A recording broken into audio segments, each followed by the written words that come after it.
Alors, je vous souhaite la bienvenue à notre présentation du système Jidoka. On va commencer avec une petite introduction, suivie par la définition Jidoka, ensuite les avantages et les inconvénients, et pour finir, une conclusion. Retournons d'abord dans le passé. Qui a en fait inventé le principe Jidoka? Nous devons aller plus de 100 ans en arrière, dans l'année 1896, quand Sakichi Toyoda a inventé le premier métier à tisser automatique. À l'époque, il l'a nommé Toyoda Power Loom. Sakichi Toyoda était un inventeur et ça l'ennuyait qu'il fallait, à côté de chaque métier à tisser, une personne qui surveillait qu'aucun fil lâche. Et cela parce qu'un fil pouvait déchirer à chaque moment. Dans ce cas-là, il fallait arrêter la machine immédiatement. Donc, 10 métiers à tisser nécessitaient 10 personnes qui ne faisaient rien d'autre que d'attendre qu'un fil lâchait. Un gaspillage énorme. C'est pour ça que Sakichi Toyoda a incorporé une pièce mécanique qui stoppait la machine automatiquement dès qu'un fil lâchait. Désormais, il fallait qu'encore une seule personne pour surveiller 10 métiers à tisser ou plus. Et tout ça en 1896.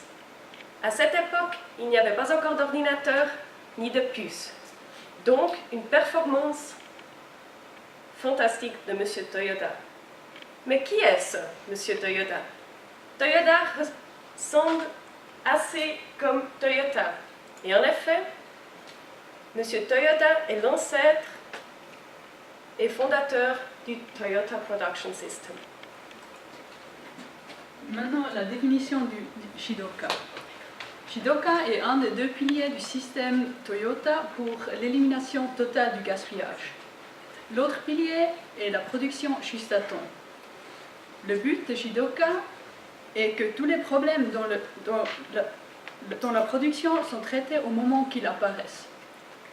L'idée fondamentale du Jidoka est de construire la qualité dans le produit en détectant des anomalies dans le processus.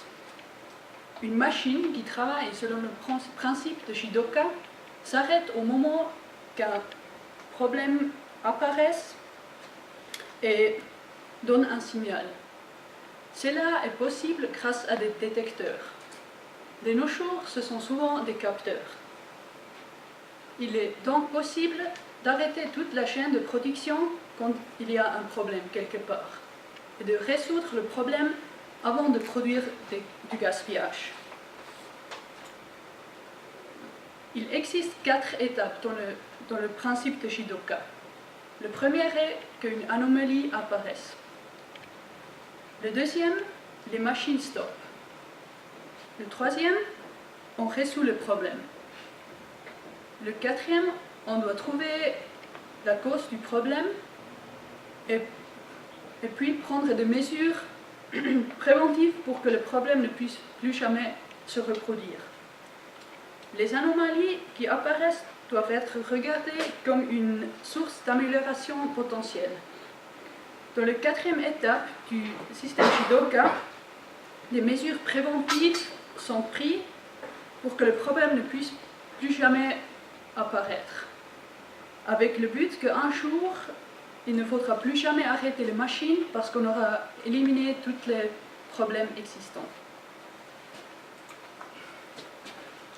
Le Jidoka est aussi nommé autonomation, ce qui n'est pas à confondre avec automation.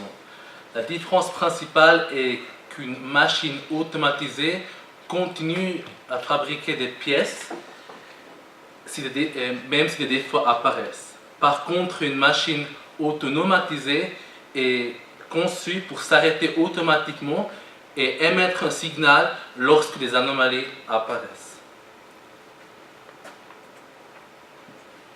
Voilà, maintenant je vais vous parler des avantages du système Jidoka. Alors, premièrement, avec ce système, la machine remarque les pièces défectueuses immédiatement. Ensuite, comme toute la ligne de production devient arrêtée en cas de défaut, il n'y a pas de pièces défectueuses qui vont passer à la prochaine étape de production. Comme ça, l'entreprise peut aussi diminuer le gaspillage. Après, la machine contrôle aussi la qualité de la production, et puis comme ça, une contrôle de qualité de 100% est plus nécessaire.